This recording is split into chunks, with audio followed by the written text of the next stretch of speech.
منافقت کو بھی سمجھ لیجئے. نفق عربی زبان کے اندر کہتے ہیں سرنگ کو, ٹنل کو. آپ میں سے جن لوگوں کو اتفاق ہوا ہے مکہ شریف جانے کا, وہاں کافی ٹنلز انہوں نے نکالی ہوئی ہیں پہاڑوں کے اندر سے, تو اس کے بعد لکھا ہوتا ہے نفق, سرنگ, ایسا راستہ جس کے دو منہ ہوتے ہیں, اس طرف بھی پہاڑ کے اس طرف بھی, اس کو عربی میں کہتے ہیں نفق. تو منافق بھی اس لیے منافق کہلاتا ہے کہ اس کے بھی دو رخ ہوتے ہیں. جب مسلمانوں سے ملتا ہے تو ان کو کہتے ہیں ہم تو آپ کے ساتھ ہیں, اور جب کافروں کے ساتھ ملتا ہے تو کہتے ہیں ہم آپ کے ساتھ ہیں, جس کا ڈیٹیل ذکر ہم سورہ البقرہ کے شروع کے رکوع میں پڑھ چکے ہیں. تو یہ دوغلی پالیسی رکھتا ہے. کیوں؟ اس کا ایمان کنوکشن والا نہیں ہوتا, اندر سے ایمان نہیں ہوتا. اندر سے ایمان ہوگا تو بندہ جان دینے کے لیے تیار ہوگا. کنوکشن والا ایمان نہ ہو تو کون شخص, کسی کا دماغ خراب ہے, جا کر میدان جنگ کے اندر اپنی جان اپنے رب کے حوالے کر دے؟ ایسا ہو ہی نہیں سکتا. تو منافق جو ہے وہ مسلمانوں کا بھی مقابلہ نہیں کر سکتا اور وہاں سے کافروں کا بھی مقابلہ نہیں کر سکتا. تو جب جاتا ہے منافقوں کے پاس, کافروں کے پاس, تو ان کا ساتھ دیتا ہے. مسلمانوں کے پاس بیٹھتا ہے تو کہتے ہیں ہم آپ کے ساتھ ہیں. تو یہ منافقین بہت زیادہ تعداد کے اندر نبی صلی اللہ علیہ وسلم کے صحابہ میں موجود تھے, لیکن قانوناً طور پر وہ صحابی ہی تھے. ہم نہیں فیصلہ کر سکتے. نبی صلی اللہ علیہ وسلم کو بھی ان کے نام بتائے گئے, وہ بھی آپ کی وفات سے کچھ عرصہ پہلے غزوہ تبوک کے بعد, اور وہ بھی آپ نے صرف سیدنا حذیفہ بن یمان کو بتائے ہیں. باقی صحابہ کرام کو نہیں پتا تھا ہم میں سے کون منافق ہے اور کون مومن ہے. اس طرح چھپے ہوئے تھے, سوائے ان کامل الایمان مومنین کے جنہوں نے ہر قتال کے اندر بڑھ چڑھ کر حصہ لے کر اپنا ایمان ہونا ثابت کر دیا. اب جو فتح مکہ کے موقع پر مسلمان ہوئے ہیں انہوں نے تو کوئی قربانی نہیں دی, واللہ عالم ڈر کے اسلام قبول کیا یا دل سے قبول کیا, لیکن قانوناً وہ مسلمان ہی ہیں. ہاں البتہ یہ ضرور ہے کہ قیامت والے دن پھر پتہ چل جائے گا. وہ صحیح بخاری اور مسلم کی متفق علیہ حدیث ہے کہ میرے حوض کوثر پر میرے صحابہ لائے جائیں گے اور میں کہوں گا اصحابی اصحابی اصحابی, یہ میرے صحابہ ہیں, مجھے ان کو حوض کوثر سے مشروب پلانے دو. تو نبی صلی اللہ علیہ وسلم فرماتے ہیں کہ میرے اور ان کے درمیان دیوار کھڑی کر دی جائے گی. صحابہ ہم کس شمار کے اندر ہیں؟ اور مجھے کہا جائے گا اللہ کی طرف سے کہ اے نبی صلی اللہ علیہ وسلم, آپ کو نہیں پتا آپ کی وفات کے بعد یہ لوگ دین سے الٹے قدم پھر گئے تھے اور انہوں نے دین میں بدعتیں جاری کر دی تھیں. تو آپ صلی اللہ علیہ وسلم اس وقت فرمائیں گے سحقن سحقن لمن غیر بعدی, سحقن سحقن لمن بدل بعدی, ان پر پھٹکار ہو, ان کو مجھ سے دور کر دو جنہوں نے میری وفات کے بعد میرے دین کو بدل دیا. یہ صحابہ کرام کے بارے میں. لیکن وہ صحابہ جو اوپر سے صحابہ تھے اندر سے منافق, ہمیں نہیں پتا وہ کون ہے. تو بھائیو ہمیں ڈر جانا چاہیے. یہ جب حدیث سنائی جاتی ہے اہل بدعت کے لیے, اس کے تعویل خاص کے اعتبار سے تو یہ ان لوگوں کے بارے میں ہے کہ جو اس وقت ڈر کے مسلمان ہو گئے, لیکن بعد میں انہوں نے جو چند چڑھائے وہ آپ کو پتہ ہی ہے کس طریقے سے مسلمانوں کے ساتھ ظلم کیا ان لوگوں نے. تو یہ اللہ کو پتا ہے کہ کون مؤمن ہے اور کون منافق ہے. نبی صلی اللہ علیہ وسلم کے بارے میں صحیح بخاری مسلم میں آتا ہے کہ عبداللہ بن ابی کو بھی آپ صلی اللہ علیہ وسلم نے صحابی کہا. صحابہ کرام کو اس کی حرکتوں سے پتہ چل گیا تھا. انہوں نے کہا یا رسول اللہ صلی اللہ علیہ وسلم آپ اجازت دیں ہم اس گستاخ کی گردن اتار دیں. آپ صلی اللہ علیہ وسلم نے فرمایا کہ اس کو قتل مت کرو, لوگ کہیں گے اپنے صحابہ کو قتل کرواتا ہے. یہ الفاظ ہے صحیح بخاری اور مسلم کی متفق علیہ حدیث ہے. ایک صحابی جو کاتب وحی تھے مرتد ہو گئے, عیسائی ہو گئے, زمین میں دفناتے تھے, زمین باہر پھینک دیتی تھی. حضور کے معجزات کے اندر امام بخاری اس کو لے کے ہیں صلی اللہ علیہ وسلم. تو لوگ کہتے تھے کہ نبی صلی اللہ علیہ وسلم کے صحابہ ان کو باہر نکال دیتے ہیں, پھر انہوں نے اوپن مجمع میں دفنایا, پھر زمین نے باہر پھینک دیا اور اس کی لاش پہ باہر ہی رہی. حجۃ الوداع کے موقع پر جس بندے نے نبی صلی اللہ علیہ وسلم کی اونٹنی کی مہار پکڑی ہوئی تھی وہ آپ کی وفات کے بعد مرتد ہو گیا تھا. بھائیو بڑا نازک معاملہ ہے, اور مجھے وہ بات بالکل دل کو لگتی ہے جو اصحاب صفہ میں سے سیدنا ابو درداء رضی اللہ تعالیٰ عنہ کا قول ہے سنن طبرانی کے اندر کہ اللہ کی قسم کوئی شخص اس بات سے مطمئن نہیں ہو سکتا کہ موت کے وقت تک اس کا ایمان سلامت رہے گا یا نہیں رہے گا. اس لیے ہمیں یہ دعا مانگتے رہنا چاہیے. بخاری اور مسلم کی متفق علیہ حدیث ہے جو سورۃ البقرہ کی آخری 2 آیات رات کو سونے سے پہلے پڑھ لے تو اس کے لیے کفایت کر جائیں گی. جو ان کے اندر مانگا گیا اللہ تعالیٰ اس کو عطا فرما دے گا. اور وہ تجدید ایمان ہی ہے. آمن الرسول بما انزل الیہ من ربہ والمؤمنون کل آمن باللہ وملائکتہ وکتبہ ورسلہ لا نفرق بین احد من رسلہ. تو یہ تجدید ایمان ہے. تو منافق کنوکشن والا ایمان نہ ہونے کی وجہ سے دو رخی کا شکار ہو جاتا ہے. اور اسی کو اردو میں کہا جاتا ہے بغیر پیندے کے جو لوٹا ہوتا ہے, جو یہ ٹرم ابھی سیاست میں بھی آ گئی ہے, لوٹا. جس لوٹے کے نیچے پیندہ نہ لگا ہوا ہو تو وہ ادھر کبھی ادھر لڑکتا ہے کبھی ادھر لڑکتا ہے. تو یہ آج ہمارے سیاسی لیڈرز میں بھی آپ کو مثال نظر آتی ہے کہ تھوڑے سے پیسے لگاتے ہیں ادھر سے ادھر ادھر سے ادھر مفادات کی خاطر. تو یہ ہمیشہ ہیومن انسٹنکٹ میں یہ چیز رہی ہے کہ انسان اپنے مفاد کی خاطر, دنیاوی مفاد کی خاطر آخرت کو داؤ پہ لگا دیتا ہے. اسی لیے قرآن پاک میں کیٹاگوریکل مینشن کیا گیا بل تؤثرون الحیات الدنیا والآخرۃ خیر وابقی, بلکہ تم دنیا کی زندگی کو چاہتے ہو اور اصل چیز یہ ہے کہ آخرت بہتر ہے اور باقی رہنے والی ہے. ان ھذا لفی الصحف الاولی, بھائی یہ ایک ہی بات تھی کانٹے کی جو پچھلے صحیفوں میں بھی تھی. صحف ابراہیم و موسیٰ, چاہے ابراہیم علیہ السلام کے صحیفے ہوں یا موسیٰ علیہ السلام کے صحیفے, ایک ہی بات تھی کہ دنیا پرستی سے اجتناب. اور وہ یاد کر لیں حدیث صحیح بخاری اور مسلم کی, اے اللہ محمد صلی اللہ علیہ وسلم اور آل محمد صلی اللہ علیہ وسلم کو بس اتنا ہی رزق دینا کہ ان کے جسم اور روح کا رشتہ برقرار رہے. یہ کیا چیز ہے بھائیو؟ آج ہم پر ذرا سی تکلیف آ جائے تو اللہ تعالیٰ سے گلہ اور شکوہ شروع کر دیتے ہیں. تو اللہ تبارک و تعالیٰ ہمیں منافقت سے محفوظ فرمائے. اچھا, اب منافقت کا ذکر چونکہ چل نکلا ہے, میں کچھ ضروری چیزیں یہاں پر بیان کروں گا. اگلا رکوع بھی پورا منافقین کے بارے میں ہے, پھر آپ کو چیزیں سمجھنے میں انشاءاللہ تعالیٰ آسانی ہو جائے گی. یاد رکھیں کہ کیٹیگری وائز منافق کی 2 قسمیں ہیں. ایک ہے اعتقادی منافق جس کا عقیدہ ہی منافقانہ ہے, اوپر سے مسلمان اندر سے کافر, نمازیں بھی پڑھتا ہے سارے کام کرتا ہے. وہ آگے آ جائیں گی احادیث کہ منافقین بھی جماعت کے ساتھ نماز ادا کیا کرتے تھے اس ڈر سے کہ کہیں ہمیں پتہ نہ چل جائے ہمارا کہ ہم منافق ہیں. تو پہلی چیز منافقت کی کیٹیگری میں اعتقادی منافق جس کا عقیدہ منافقانہ ہو, جیسے عبداللہ بن ابی. دوسرا ہے عملی منافق جو عقیدے میں مسلمان ہی ہے لیکن اس کے اعمال منافقین والے ہیں, جو اگر آپ برا نہ مانیں تو اکثر مسلمان ہو چکے ہوئے ہیں.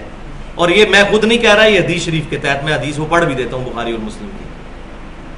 لیکن جب کلمہ گو اہل قبلہ, اور آج کے دور میں تو ظاہر ہے کہ دونوں منافقین جو ہوں گے, چاہے اعتقادی ہو چاہے وہ عملی ہو, دونوں کو ہم قانونی طور پر مسلمان ہی کہیں گے, کیونکہ وحی کے اترنے کا سلسلہ تو بند ہو چکا ہے, کسی کا دل تو ہم چیر کے نہیں بتا سکتے. آج کی ڈیٹ میں تو دونوں ہی مسلمان کہلائیں گے. بہرحال جو اہل قبلہ ہے, اہل کلمہ ہے, ہمارے ساتھ نمازیں پڑھتا ہے, اگر اس کو کہیں تعویل کی غلطی لگ گئی اس کو منافق نہیں کہہ سکتے. یہ خوارج کا طریقہ ہے کہ وہ اہل قبلہ اور اہل کلمہ کی تکفیر کرتے تھے, جیسے بخاری اور مسلم میں آتا ہے ڈیٹیل کے ساتھ خوارج کے بارے میں احادیث. صحابہ کرام علیہ رضوان کو وہ کافر کہتے تھے. وہ کہتے تھے ایکسز آف ایول 3 ہے, 3 ایکسز آف ایول ہیں, علی, معاویہ اور عمر بن عاص رضی اللہ عنہم اجمعین بعد اللہ. ان تینوں کو مار دیا جائے تو مسلمان سیدھے ہو جائیں گے, اور تینوں کے لیے انہوں نے 3 بندے مقرر کر دیے. بائی چانس سیدنا علی نماز کے لیے اس دن نکلے تھے, سیدنا معاویہ کی طبیعت ٹھیک نہیں تھی, عمر بن عاص ویسی مسجد میں نہیں آئے نماز پڑھنے کے لیے, بوڑھے ہو چکے تھے, سیدنا علی کو شہید کر دیا. تو وہ کلمہ گو تھے. اور یہ ابن ملجم جس نے شہید کیا سیدنا علی کو, اس نے سیدنا عمر کے دور میں بہت فتوحات کی ہوئی تھی, مسلمان تھا, بس تعویل کی غلطی لگ گئی, دماغ خراب ہو گیا, اور اپنے فہم میں وہی سمجھتا تھا میں نے نیکی کا کام کیا. بالکل اسی طرح جس طریقے سے سیدنا عثمان غنی رضی اللہ تعالیٰ عنہ کو شہید کرنے والے لوگ صحابہ ہی میں سے تھے, جن میں ٹاپ آف دا لسٹ سیدنا ابو بکر کا بیٹا تھا محمد بن ابی بکر. ان کی حدیثیں بھی ہیں بخاری مسلم میں, بعد میں انہوں نے توبہ بھی کر لی تھی. آج ہم ان کو رضی اللہ تعالیٰ عنہ ہی کہتے ہیں, احترام کرتے ہیں. لیکن یہ ہے کہ بس جب بندے کا دماغ پھرنے لگے تو پتہ نہیں چلتا. اللہ تعالیٰ سے پناہ مانگتے رہنا چاہیے کہ اللہ تعالیٰ ہمارے ایمان کی حفاظت فرمائے. تو عملی منافق وہ ہوگا جس کا عمل منافقانہ ہوگا. اب تو ہمیں سامنے نظر آ گیا کہ یہ منافق ہے, تب بھی ہم اس میں منافق نہیں کہہ سکتے. کیوں؟ کہ یہ شریعت کی تعلیمات کے خلاف ہے. کوئی شخص جھوٹ بولتا ہے تو وہ اللہ کی لعنت کا مستحق ہو جاتا ہے. قرآن پاک میں لعنت اللہ علی الکاذبین. لیکن اگر کوئی میرے سامنے جھوٹ بولے, اس کو میں یہ نہیں کہوں گا تو لعنتی ہے. کیوں کہ نبی صلی اللہ علیہ وسلم نے اہل قبلہ اہل کلمہ پر لعنت کرنے سے منع فرمایا ہے. حتیٰ کہ اہل سنت کا یہ متفقہ منہج ہے کہ یزید بن معاویہ جس نے اہل بیت کے ساتھ ظلم کیا, ہم اس پر لعنت نہیں بھیجتے, برا بلا اسے کہتے ہیں سب کچھ, لیکن لعنت اس لیے نہیں بھیجتے کہ وہ اہل کلمہ تھا. اگر اللہ تبارک و تعالیٰ چاہے تو اسے معاف کر سکتا ہے, لعنت نہیں کر سکتا, کسی مسلمان پر لعنت نہیں کر سکتا. آج کوئی شخص صحابہ کرام کو گالی نکالتا ہے, وہ خود لعنت کا مستحق ہو جائے گا, ہم اس کو لعنتی نہیں کہہ سکتے, ہم خود فتویٰ نہیں لگا سکتے. البتہ اس کا یہ مطلب ہی نہیں ہے کہ جو لعنت والے کام کرے گا تو وہ لعنت کا مستحق نہیں ہوگا. صحیح مسلم کے اندر حدیث موجود ہے, پورا چیپٹر ہے, اور سنن طبرانی کے اندر تو بڑی ڈیٹیل کے ساتھ ہے کہ جس نے اہل مدینہ کو ڈرایا, دھمکایا یا ان کا مال لوٹا, اس پہ اللہ کی لعنت, اللہ کے فرشتوں کی لعنت اور تمام لعنت کرنے والوں کی لعنت. اسی کے تحت احمد بن حنبل کہتے تھے کہ یزید لعنت کا مستحق ہوا ہے, لیکن خود نہیں بھیجتے تھے کہ اہل مدینہ کے ساتھ جو واقعہ حرہ کے اندر کیا, تو ہم بھیج نہیں سکتے لعنت کسی کی. اسی طریقے سے کسی مسلمان میں یہ نشانیاں پائی بھی جاتی ہوں, اس کو ہم یہ نہیں کہیں گے یہ منافق ہے, اور ویسے بھی نہیں کہنا چاہیے کیونکہ اس میں سے کچھ ہمارے اندر بھی موجود ہوں گی. یہ سن لیں, صحیح بخاری اور مسلم کی متفق علیہ حدیث ہے کہ منافق کی 4 نشانیاں ہیں. یہ شیشہ سامنے رکھ لیں اور اپنی شکل ہم دیکھنا شروع کر دیں. 4 نشانیاں ہیں, ان میں سے ایک بھی پائی جاتی ہو تو وہ منافق ہے, اور چاروں پائی جاتی ہو تو پکا منافق ہے. ایک پائی جاتی ہو تو منافق ہے جب تک کہ اس سے رجوع نہ کر لے. وہ 4 نشانیاں کیا ہیں؟ پہلی نشانی یہ ہے کہ امانت اس کے پاس رکھوائی جائے تو وہ خیانت کرے. امانت فزیکلی ٹینجیبل فارم میں بھی ہو سکتی ہے, یا کسی سے آپ مشورہ کرتے ہیں, اس سے اپنے دل کا راز کہتے ہیں اور وہ آپ کا راز لیک کر دیتا ہے, یہ بھی خیانت ہے. یا کسی کے پاس مال رکھواتے ہیں اور وہ آپ کو واپس نہیں کرتا, یہ بھی امانت میں خیانت ہے. دوسرا, بات کرے تو جھوٹ بولے, جھوٹ اس کی زبان پہ فل بدی جاری ہو, جس طرح آج اکثر مسلمانوں کی حالت ہو چکی ہے. فل بدی جھوٹ بولتے ہیں, عادت, انٹینشن نہیں ہوتی, نکل جاتا ہے زبان سے. کیوں کہ آپ خود بھی سوچیں, انسان جھوٹ کیوں بولتا ہے؟ جب انسان حقیقت کو فیس نہیں کر سکتا, اس کو ڈر لگتا ہے کہ اس کو میں نے سچی بات کر دی نا تو یہ میرا منہ توڑے گا. کوئی وعدہ کیا ہوا تھا اور آپ نے جان بوجھ کے وعدہ توڑ دیا تو وہ بہانہ کرے گا. تو منافق بھی تو یہی ہوتا ہے کہ وہ برٹل فیکٹس آف لائف کو فیس نہیں کر سکتا, اسی لیے منافقت اختیار کرتا ہے. تو یہ تو ہمارا دل بھی گواہی دیتا ہے کہ وہ منافق ہی ہونا چاہیے جو بات کرے اور جھوٹ بولے. اور یہاں مجھے وہ حدیث بھی یاد آ گئی جامعہ ترمذی کی کہ آپ صلی اللہ علیہ وسلم صحابہ کرام علیہ رضوان کو مختلف گناہوں سے ڈرا رہے تھے, ٹیک لگا کے بیٹھے ہوئے تھے. فرمایا یہ نہ کرنا, یہ نہ کرنا, یہ نہ کرنا. پھر آپ صلی اللہ علیہ وسلم ٹیک چھوڑ دی اور آگے ہو کے بیٹھ گئے, اٹینٹو ہو کے. پھر آپ صلی اللہ علیہ وسلم کہنے لگے, دیکھنا جھوٹ نہ بولنا, جھوٹ نہ بولنا, جھوٹ نہ بولنا, جھوٹ نہ بولنا. اور یہ کہتے رہے صحابہ کرام کہتے ہیں ہم اتنا ڈر گئے کہ ہم کہنے لگے کاش آپ صلی اللہ علیہ وسلم خاموش ہو جائیں. یہی وجہ ہے کہ صحابہ کرام علیہ رضوان سے بڑی بڑی غلطیاں ہوئی, لیکن ایک غلطی کسی صحابی نے نہیں کی کہ نبی صلی اللہ علیہ وسلم پر جھوٹی حدیث نہیں بیان کی. جھوٹ کے معاملے میں وہ صاف ہے. بخاری مسلم میں ملتا ہے زنا بھی ہوا, شراب بھی پی, جھوٹ نہیں نبی صلی اللہ علیہ وسلم پر بولا. اور یہ حدیث متواتر ہے, بخاری اور مسلم کی متفق علیہ حدیث ہے. جس نے میرے پر جھوٹی بات منسوب کی, جھوٹی حدیث میری طرف منسوب کی, وہ اپنا مقام دوزخ میں دیکھ لے. مسلم کی پہلی حدیث ہی یہی ہے سیدنا علی رضی اللہ تعالیٰ عنہ سے. صحیح مسلم کی پہلی حدیث ہی یہی ہے. اس لیے صحابہ کرام علیہ رضوان نے اس معاملے میں بہت احتیاط کی. تو بات کرے تو جھوٹ بولے, یہ دوسری نشانی. تیسری, جب وعدہ کرے تو اس کو توڑ دے. وعدہ یہ نہیں ہوتا بھائیوں کہ میں وعدہ کرتا ہوں کہ میں کل آؤں گا. اکثر کسی کہتا ہے نا بھائی کل آنا ہے, وہ کہتا ہے نہیں میں آؤں گا لیکن وعدہ نہیں کرتا. یہ وعدے کا لفظ بولنا ضروری نہیں ہوتا. صرف آپ نے کسی سے کمٹمنٹ کر دی کہ میں آؤں گا, یہ وعدہ ہی شمار ہوگا. وعدے کا لفظ نہیں بولنا ہوتا. ہاں قسم ہو تو اس میں ہوتا ہے کہ میں قسم کھاتا ہوں، اس میں لفظ بولنا ہوتا ہے. ویسے آپ نے کسی سے کمٹمنٹ کی تو وہ وعدہ ہی شمار ہوگا. اگر کوئی مجبوری ہو جائے تو معذرت کر سکتے ہیں، یہ نہیں ہے کہ وہ کوئی بالکل ہی ضروری ہو گیا اس کو نبھانا. لیکن اگر کوئی جینون وجہ نہیں ہے اور کوئی شخص وعدہ خلافی کرتا ہے تو وہ ایک منافقانہ عمل کر گزرا. اور چوتھی نشانی کہ جب جھگڑا ہو تو گالی گلوچ پر اتر آئے. اور یہ تو میرا خیال ہے شاید ہی کوئی مسلمان اس معاملے میں بچا ہوا ہو. جھگڑا ہو تو گالی گلوچ پر اتر آئے، یہ منافق کی نشانی ہے. اللہ تبارک و تعالی ہمیں ان منافقین والی نشانیوں سے محفوظ فرمائے. تو ظاہر ہے کہ یہ دعائیں کرنے سے تو کچھ نہیں ہونا جب تک ہم خود فیصلہ نہیں کریں گے کہ یہ کام کرنا ہے. لوگ کہتے ہیں دعا کرو جی، بس نیت کیتی ہے داڑھی دی انشاءاللہ دعا کرو رکھ لیں گے. اندر سے نیت کوئی نہیں ہوتی، اس کو ہی پتا ہوتا ہے. جو کام کرنا ہوتا ہے نا بندے نے، وہ اندر سے آواز اٹھتی ہے، پھر اس کے سامنے کوئی چیز نہیں ٹھہرتی. کیونکہ اللہ تبارک و تعالیٰ نے اگر ہمیں شریعت کا مکلف کیا ہے تو اختیار بھی دے دیا ہے.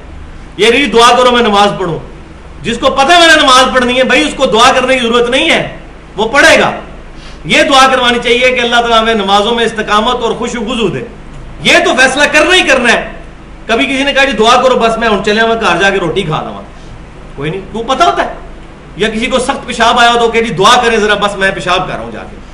وہ کرنا ہوتا ہے، جو کام کرنا ہوتا ہے نا ول کے ساتھ، تو وہ اس میں پھر انشاءاللہ بھی نہیں ہوتا. انشاءاللہ ٹالا، میں یہ کہتا ہوں انشاءاللہ ٹالا نہیں کہہ رہے ہوتے، انشاءاللہ ٹالا کہہ دیتے ہیں. جب ٹالنا ہوتا ہے کہتے ہیں انشاءاللہ، نیت نہیں ہوتی بیچ میں، اور اللہ تعالیٰ کے اوپر معاذ اللہ جھوٹ باندھ دیتے ہیں. اب آ جائیں آیت نمبر 142 کے اوپر. ان المنافقین یخادعون اللہ، بے شک منافق اللہ کو دھوکہ دیتے ہیں اپنے گمان میں. وہ یہی سمجھتے ہیں کہ ہم اللہ کو دھوکہ دے رہے ہیں، لیکن اصل میں کیا ہوتا ہے؟ اپنے آپ کو دھوکہ دے رہے ہوتے ہیں. ایک بندہ خود اللہ تعالیٰ کی شریعت کا مذاق اڑا رہا ہے، اصل میں تو دوزخ کما رہا ہے، اللہ کا کیا نقصان کرے گا. بے شک منافق اپنے گمان میں یہ سمجھ رہے ہوتے ہیں کہ ہم اللہ کو دھوکہ دے رہے ہیں. وَهُوَ خَادِعُهُمْ، اور وہ ان کو غافل کر کے مارے گا. یہ اپروپریٹ ٹرانسلیشن ہے. دھوکے کا لفظ ہم اللہ کے لیے استعمال نہیں کرتے. وہی ان کو غافل کر کے مارے گا. یہ احمد بریلوی صاحب نے بہت پیارا لفظ استعمال کیا ہے. تو اچھی بات کسی کی بھی ہے وہ لے لینی چاہیے کہ وہ اپنے گمان میں اللہ کو دھوکہ دیے جاتے ہیں اور اللہ ان کو غافل کر کے مارے گا. اور نشانی کیا آ گئی؟ وَإِذَا قَامُوا إِلَى الصَّلَاةِ، اور جب یہ کھڑے ہوتے ہیں نماز کے لیے، قاموا کسالا، تو بڑے بوجھل دل کے ساتھ. نماز شوق سے نہیں پڑھتے. ذرا ادھر بھی اپنی نظر جماتے جائیں، کیا ہمارے ساتھ بھی یہ لات تو نہیں بن رہے کہ نماز اتنی لمبی؟ آپ دیکھ رہے ہیں الحمدللہ ہمیں تو اللہ تعالیٰ نے کتاب و سنت کے منہج پہ چلا دیا. اس وقت تو ہم 17 رکھتے ہیں جتنی عشاء کی پڑھتے تھے، آج ہمارے 4 فرض اتنی دیر میں ختم ہوتے ہیں. یہ اللہ کا شکر ادا کریں کہ اللہ تعالیٰ نے ہمیں صحیح بخاری اور مسلم کے اندر جو نبی صلی اللہ علیہ وسلم کی صحیح الاحادیث سے محفوظ نماز ہے وہ نصیب کر دی ہے. یہ والی نماز بخاری مسلم کے متفق علیہ حدیث ہے. انس بن مالک کہتے ہیں کہ نبی صلی اللہ علیہ وسلم ربنا لک الحمد کہہ کے اتنی دیر کھڑے رہتے کہ کوئی گمان کرنے والا یہ گمان کرتا شاید سجدے میں جانا بھول گئے ہیں، اور 2 سجدوں کے درمیان اتنی دیر بیٹھے رہتے کہ گمان کرنے والا گمان کرتا کہ شاید دوسرے سجدے میں جانا بھول گئے ہیں. اور دوسری حدیث صحیح بخاری اور مسلم کی متفق علیہ حدیث ہے کہ نبی صلی اللہ علیہ وسلم کا قیام اور تشہد، یہ 2 چیزیں چھوڑ کے پوری نماز ایک جیسی ہوتی تھی. یعنی جتنا رکوع ہوتا تھا اتنا ہی رکوع سے کھڑا ہونا، جتنا سجدہ ہوتا تھا اتنا ہی 2 سجدوں میں بیٹھنا، سوائے قیام کے اور تشہد کے، یہ 2 لمبے ہوتے تھے. تو الحمدللہ یہ کتاب و سنت کے منہج کی برکت ہے کہ نماز ہمیں نصیب ہوئی ہے، اس پہ اللہ کا شکر ادا کرنا چاہیے. تو نماز کے لیے کھڑے ہوتے ہیں تو بڑے بوجھل دل کے ساتھ. اور کیوں کھڑے ہو رہے ہوتے ہیں؟ یراؤن الناس، ریاکاری کر رہے ہوتے ہیں لوگوں کے لیے. کیونکہ پھر تو پتہ چل جائے گا اچھا یہ منافق ہے، یہ نماز پڑھنے نہیں آتا. یہ صحابہ کرام کے دور کی بات ہو رہی ہے، آج والی نہیں ہے کہ جہاں مسلمانوں کی اکثریت نماز ہی کوئی نہیں پڑھتی. اس وقت تو کوئی نماز نہیں پڑھتا تھا، وہ مینشن ہو جاتا تھا اچھا یہ منافق ہے اس لیے نماز نہیں پڑھی. ہو مسلمان اور نماز میں پڑھے. صحیح مسلم کتاب الایمان میں ہے کہ مسلمان کے ایمان اور کفر کے درمیان فرق کی لائن جو ہے نماز ہے.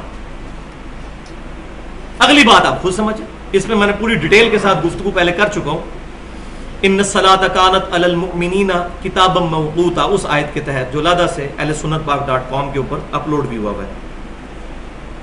لوگوں کو دکھانے کے لیے نماز پڑھتے ہیں ولا یذکرون اللہ الا قلیلا، اور اس میں اللہ کا ذکر بھی کرتے ہیں تو بڑا تھوڑے، پورے ہی پورا کرتے ہیں ذکر، سبحان ربی العظیم سبحان ربی العظیم سبحان ربی العظیم.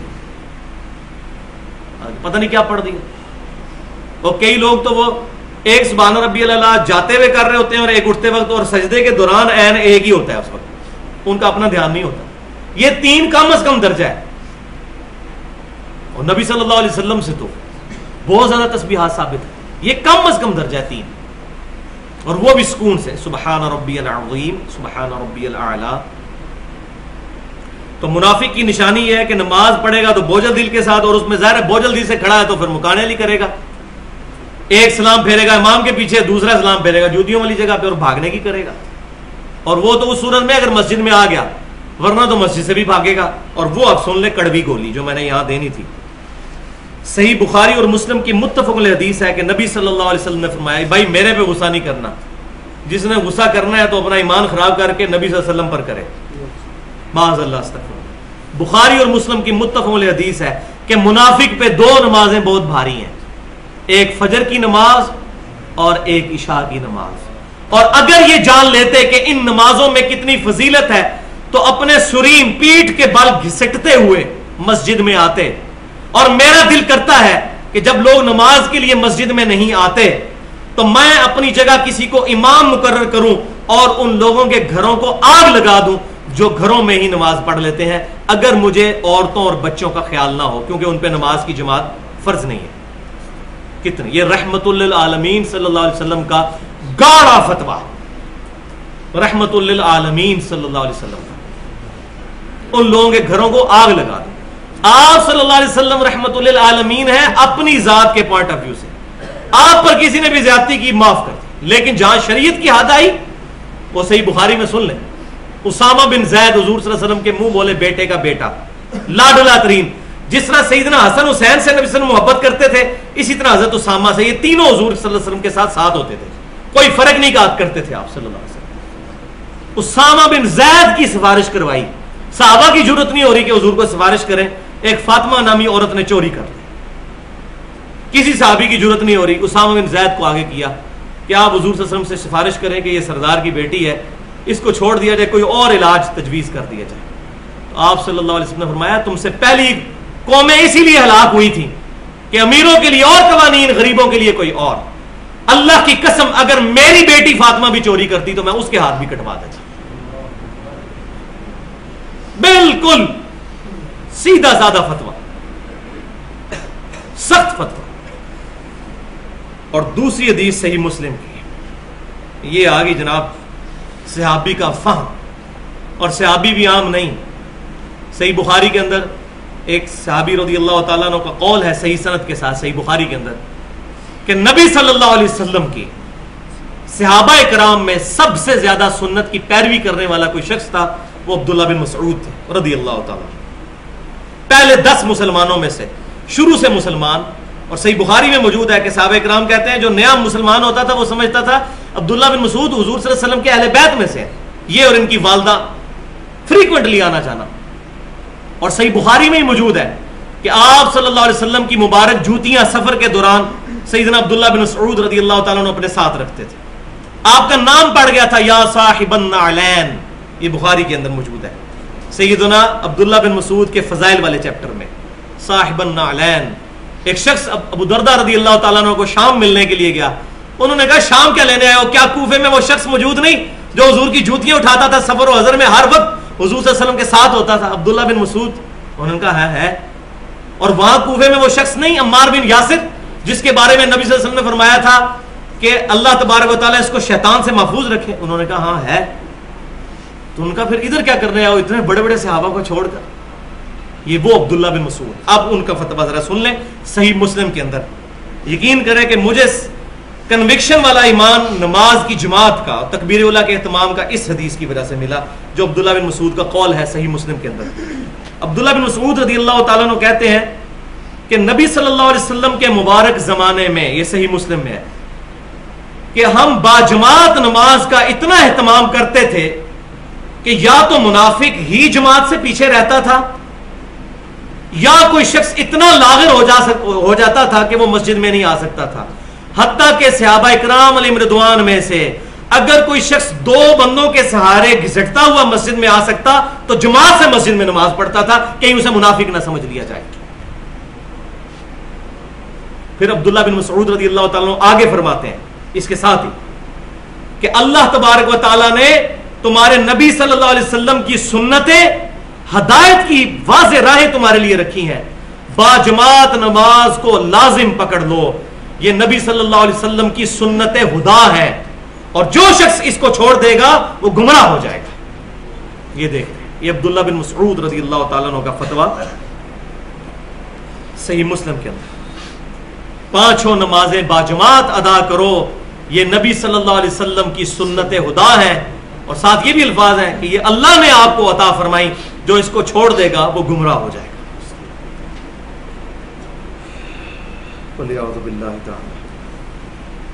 اب آ رہی ہے اگلی آیت, آیت نمبر 143. منافقین کا کلائمیکس اب آنے لگا ہے. مذبذبین بین ذالک, ڈولتے رہتے ہیں. متذبذب, یہ اردو میں بھی لفظ بولا جاتا ہے, کبھی ادھر کبھی ادھر, جس کو انگلش میں کہا جاتا ہے آسیلیشن. لا الہ الا ولا الہ الا, نہ پورے کے پورے ادھر نہ پورے کے پورے ادھر, 2 کشتیوں کے مسافر منافقین بیچ میں آسیلیٹ کرتے رہتے ہیں. وَمَن يُضْلِلِ اللَّهُ فَلَن تَجِدَ لَهُ سَبِيلًا, اور جسے اللہ ہی گمراہ کر دے, یعنی اللہ نے خود نہیں گمراہ کیا, مراد جس کی کرتوتوں کی وجہ سے اللہ اس کو گمراہ کر دے, اس کو پھر کوئی بھی ہدایت نہیں دے سکتا. تو یہ اپروپریٹ ٹرانسلیشن بنے گی مذبذبین کی آسیلیشن. اور اس کو صحیح سمجھنا ہونا تو آپ سمجھیں اس کا الٹ لفظ جو ہے وہ ہے حنیفہ. امام حنیفہ رحمۃ اللہ علیہ والا حنیفہ نہیں, حضرت ابراہیم علیہ السلام والا حنیفہ. بل ملت ابراہیم حنیفہ وما کان من المشرکین, بلکہ پیروی کرو ابراہیم علیہ السلام کے دین کی جو حنیفہ تھے, الف کے ساتھ, سب سے ٹوٹ کر ایک اللہ کا ہو جانے والا. یکسو, اس کی صحیح ٹرانسلیشن یکسو, حنیفہ یکسو, اور مذبذبین جو یکسو نہ ہو, کبھی ادھر کبھی ادھر, کبھی ادھر کبھی ادھر.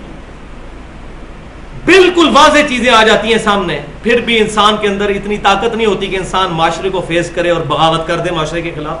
اب کتنے لوگ ہیں بھائی جن کو واضح پتا ہے کہ بخاری مسلم میں نماز کا طریقہ کیا لکھا ہوا ہے, ایک ہی طریقہ نبی صلی اللہ علیہ وسلم سے صحیح سند سے ثابت ہے, لیکن کوئی اپنے ماں باپ کے ڈر کی وجہ سے, کوئی رشتہ داروں کے ڈر کی وجہ سے, کوئی بیوی کے ڈر کی وجہ سے نہیں پڑھتا.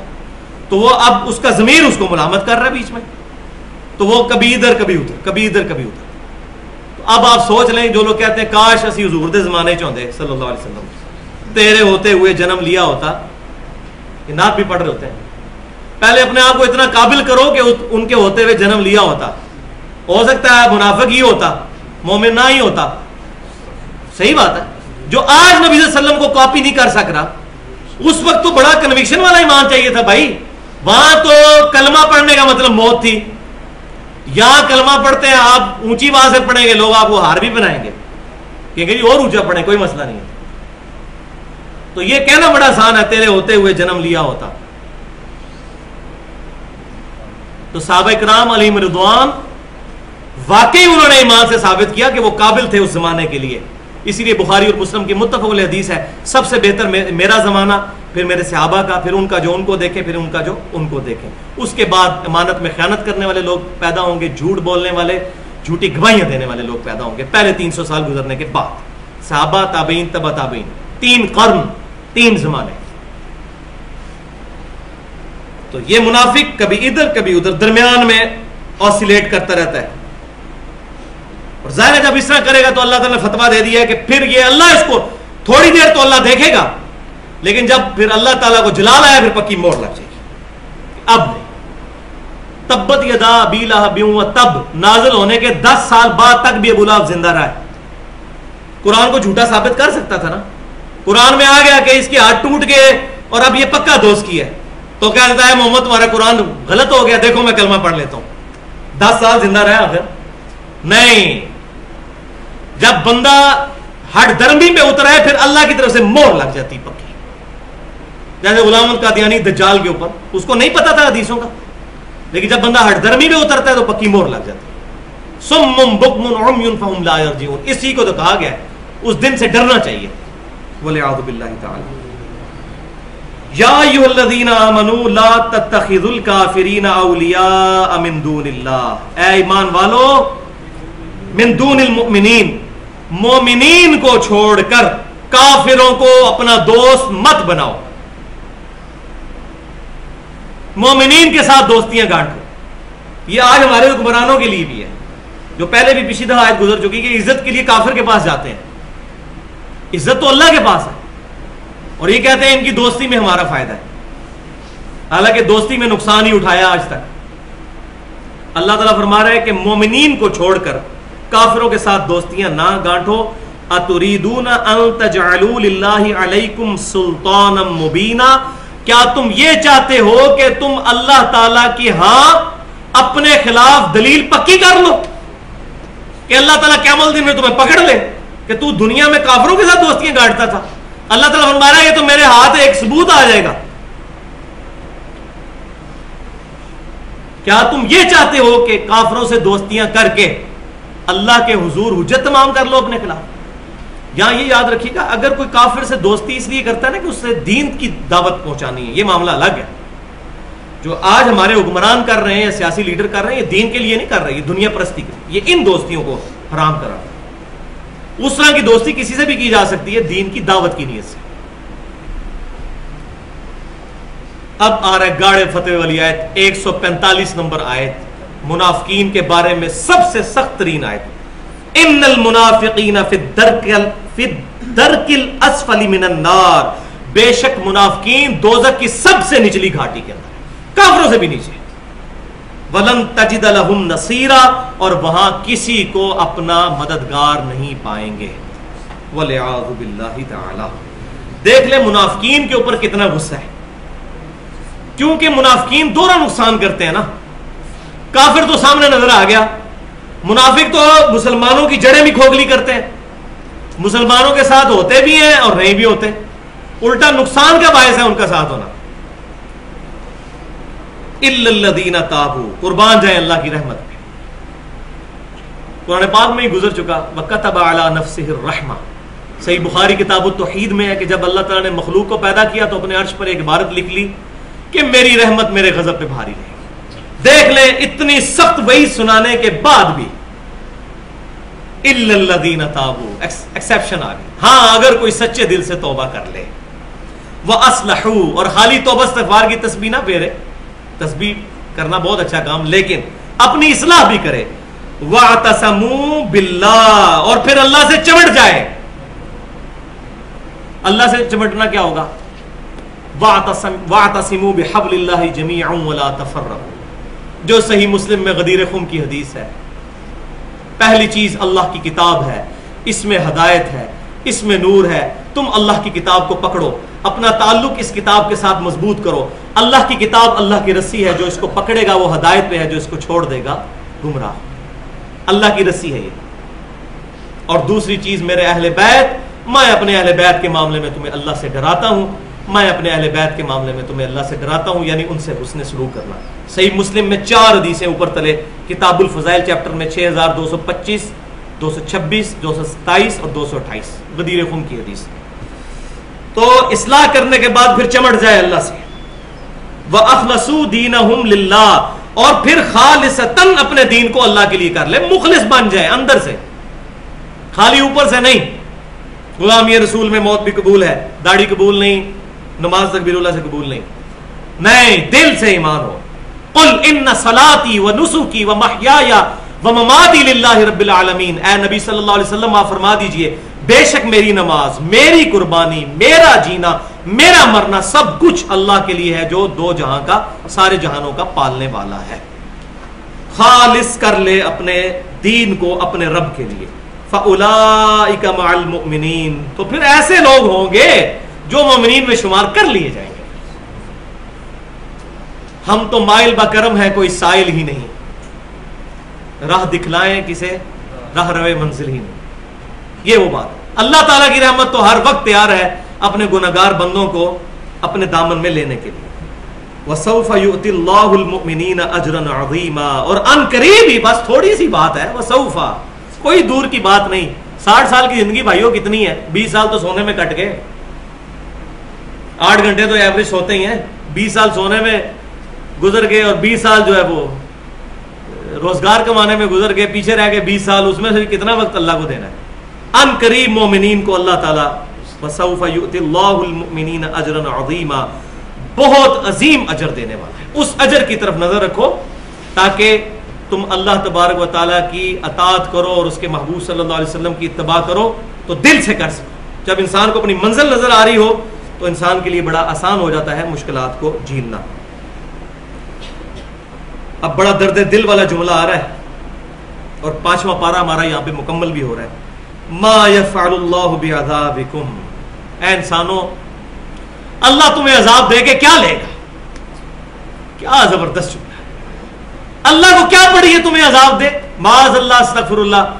اللہ تبارک و تعالیٰ کی مثال کیا ان یونان کے جھوٹے گاڈز والی ہے کہ وہ انسانوں کی قربانیاں چاہتے ہیں کہ ان کے سامنے, وہ ان کے بتوں کے سامنے جا کے انسانوں کو قربان کرتے تھے, وہ فنیٹک قسم کا ہے؟ معاذ اللہ, استغفر اللہ. نہیں, اس کو کیا پڑی ہے تمہیں عذاب دے؟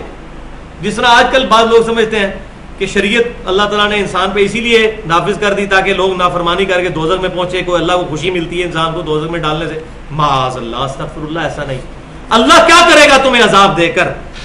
اگر 2 خوبیاں تمہارے اندر موجود ہیں, ان شکرتم, اگر تم شکر گزار بندے ہو, وآمنتم, اور ایمان بھی لے کے آئے ہوئے ہو. ایمان تو پہلی شرط ہے, یعنی شکر گزار بندہ ایسا جس کا ایمان بھی ہو. وہ 3 مین ایمان جو ہے اس کے کلیئر ہونے چاہیے, عقیدہ توحید, عقیدہ رسالت اور اسی میں ختم نبوت, اور عقیدہ آخرت. باقی ساری چیزیں فرشتوں پہ ایمان, کتابوں میں ایمان, اسی کے اندر شامل ہے. ایمان والا ہو تو اس کا شکر بھی وہ ساتھ ادا کرے. وَكَانَ اللَّهُ شَاكِرًا عَلِيمًا, تو اللہ تعالیٰ بڑا ہی قدر شناس ہے. قدر فرما, اللہ بھی شاکر ہے, قدر کرنے والا ہے اور علم والا ہے. یہاں شکر کی تعریف بھی سن لیجئے بھائی. شکر صرف یہ نہیں ہے کہ ہم الحمدللہ پڑھتے ہیں, الحمدللہ یہ بھی شکر ہے, لیکن یہ زبان کا شکر ہے. یہ اسی طریقے سے ہے کہ آپ سمجھیں کہ ایک بندہ ڈرائیونگ سیٹ پہ بیٹھا ہوا ہے اور پاکستان میں ڈرائیونگ کر رہا ہے جہاں پر لیفٹ سائڈ پہ چلایا جاتا ہے, اور وہ زبان سے بولتا رہتا ہے کیپ لیفٹ, اور خود رائٹ پہ جا رہے ہیں اس کا اسٹیئرنگ. تو آپ مجھے بتائیں خالی زبان سے بولنا ہے کہ کیپ لیفٹ اس کو فائدہ دے گا جب تک کہ پریکٹیکلی وہ نہیں جائے گا لیفٹ کے اوپر, ادروائز تو ٹھوک دے گا سامنے سے آنے والی ٹریفک کو. تو زبانی کلامی نہیں. شکر کی اپروپریٹ ٹرانسلیشن یہ ہے اور اس کی ڈیفینیشن یہ ہے, اللہ تبارک و تعالی کی دی ہوئی نعمتوں سے اللہ کی نافرمانی نہ کی جائے. یہ ہے پرفیکٹ ڈیفینیشن. اللہ نے آنکھ دی تو بس آنکھ اب اللہ تعالیٰ کی فرما برداری میں ہی اٹھے, نافرمانی میں نہ اٹھے. اللہ نے زبان دی تو زبان کا شکر یہ ہے کہ زبان اللہ کی نافرمانی میں نہ چلے, فرما برداری میں چلے. اللہ نے ہاتھ دیے تو ہاتھ اللہ کی نافرمانی میں نہ چلے, اللہ کی فرما برداری میں, اور اسی طریقے سے آپ اینڈ سو آن کرتے چلے جائیں. یہ ہے اپروپریٹ ٹرانسلیشن. اور یہ ہمارا دل بھی گواہی دیتا ہے کہ میں اللہ تعالیٰ کو, یا اللہ تیرا بڑا شکر ہے تو نے مسلمان پیدا کیا, یا اللہ تیرا بڑا شکر ہے نبی صلی اللہ علیہ وسلم کا مبارک دامن میرے ہاتھوں میں آیا, یا اللہ تیرا بڑا شکر ہے لیکن میں نماز نہیں پڑھ سکتا, بڑا مشکل کام ہے. یا اللہ تیرا بڑا شکر نبی صلی اللہ علیہ وسلم کا دامن کرم ہاتھ میں آیا, آپ صلی اللہ علیہ وسلم ہمارے پیغمبر ہیں لیکن ہم داڑھی نہیں رکھ سکتے, مشکل ہے کام.